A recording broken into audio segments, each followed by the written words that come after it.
പരമഗുരവേ നമഃ. പ്രിയ ശ്രോതാക്കളെ, സുഹൃത്തുക്കളെ, ശ്രീനാരായണ ഗുരുദേവനോടൊപ്പം രാമൻ പിള്ളയാശാൻ്റെ വിദ്യാലയത്തിൽ പഠിച്ചിരുന്ന ആളായിരുന്നു കൊച്ചിരാമൻ വൈദ്യൻ. അദ്ദേഹം കായിക്കരെ തുണ്ടത്ത് വീട്ടിൽ താമസിച്ചിരുന്നു. അങ്ങനെ അദ്ദേഹം തുണ്ടത്തിൽ ആശാൻ എന്ന പേരിൽ അറിയപ്പെട്ടിരുന്നു. അദ്ദേഹം വിവാഹം കഴിച്ചിട്ട് ഏറെ നാളായിട്ടും ഭാര്യ ഗർഭിണിയായില്ല. സന്താനമുണ്ടാകാത്തതിൽ കുടുംബം വളരെ ദുഃഖിതരായിരുന്നു. മരുന്നും മന്ത്രവും പ്രാർത്ഥനയും വഴിപാടുകളും എല്ലാം നടത്തിയിട്ടും കുട്ടി ഉണ്ടായില്ല. സമ്പത്തും സ്ഥാനമാനങ്ങളും എല്ലാം ഉണ്ടെങ്കിലും സന്താനമില്ലാത്ത കുടുംബം ശൂന്യമാണ്. അങ്ങനെ ദുഃഖിതരായി കഴിയുന്ന കാലത്ത് കൊച്ചിരാമൻ വൈദ്യരുടെ ഭാര്യയോട് ആരോ പറഞ്ഞു, ശ്രീനാരായണ ഗുരുദേവൻ്റെ ഉച്ഛിഷ്ടം ഭക്ഷിച്ചാൽ നിങ്ങൾക്ക് സന്തതി ഉണ്ടാകും എന്ന്. അവർ ഭർത്താവിനോട് ഈ കാര്യം പറഞ്ഞു. ഗുരുദേവന് അത്രയ്ക്ക് ശക്തി ഉണ്ടോ എന്ന് കുഞ്ഞിരാമൻ വൈദ്യന് വിശ്വാസമില്ലായിരുന്നു. അദ്ദേഹം ഭാര്യയോട് പറഞ്ഞു, നമുക്ക് ഗുരുവിനെ വിളിച്ചു വരുത്തി ഭക്ഷണം കൊടുക്കാം. ഉച്ഛിഷ്ട ഭക്ഷണം എന്ന് പറഞ്ഞാൽ ഒരാൾ ഉണ്ടിട്ട് മിച്ചം വയ്ക്കുന്നത് മാത്രമല്ല, അയാൾക്ക് കൊടുത്തതിൻ്റെ ബാക്കിയിരിക്കുന്നത് കഴിച്ചാലും അത് ഉച്ഛിഷ്ട ഭക്ഷണമായി കരുതാം. നീ അത് കഴിച്ചാൽ മതി. ഭാര്യ സമ്മതിച്ചു. വൈദ്യൻ ഗുരുദേവനെ ഒരു ദിവസം വീട്ടിലേക്ക് ക്ഷണിച്ചു വരുത്തി. അദ്ദേഹത്തിന് യഥായോഗ്യം വിഭവസമൃദ്ധമായ ഭക്ഷണം വിളമ്പി.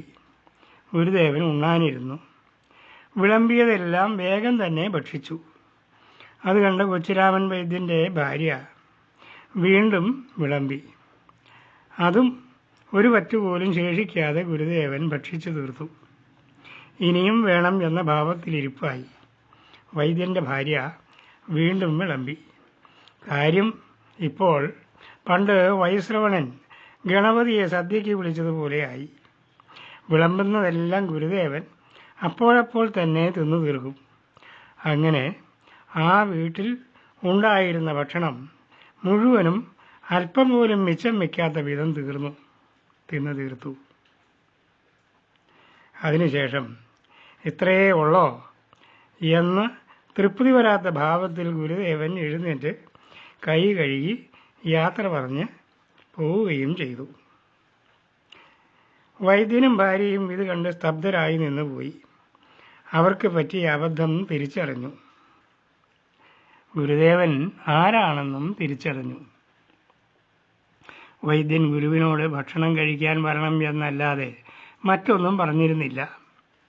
പിന്നീട് ഒരു ദിവസം കൊച്ചിരാമൻ വൈദ്യൻ ഗുരുദേവനെ സന്ദർശിച്ച് തെറ്റ് പറ്റിയതിൽ ക്ഷമ ചോദിച്ച് തൻ്റെ സന്തതിഹീനതയെപ്പറ്റിയെല്ലാം പറഞ്ഞറിയിച്ച് ഞങ്ങളുടെ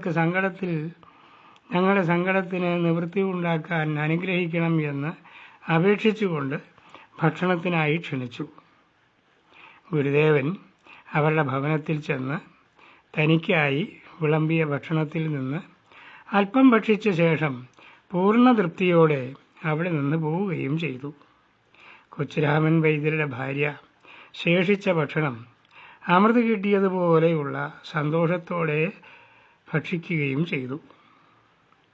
പിറ്റേ വർഷം അവർക്ക് ഒരു ആൺകുഞ്ഞ് ജനിക്കുകയും ചെയ്തു. അവർ ആ കുട്ടിക്ക് ഗുരുദേവൻ്റെ സ്മരണയ്ക്കായി നാരായണൻ എന്ന പേരിടുകയും ചെയ്തു. നമസ്കാരം.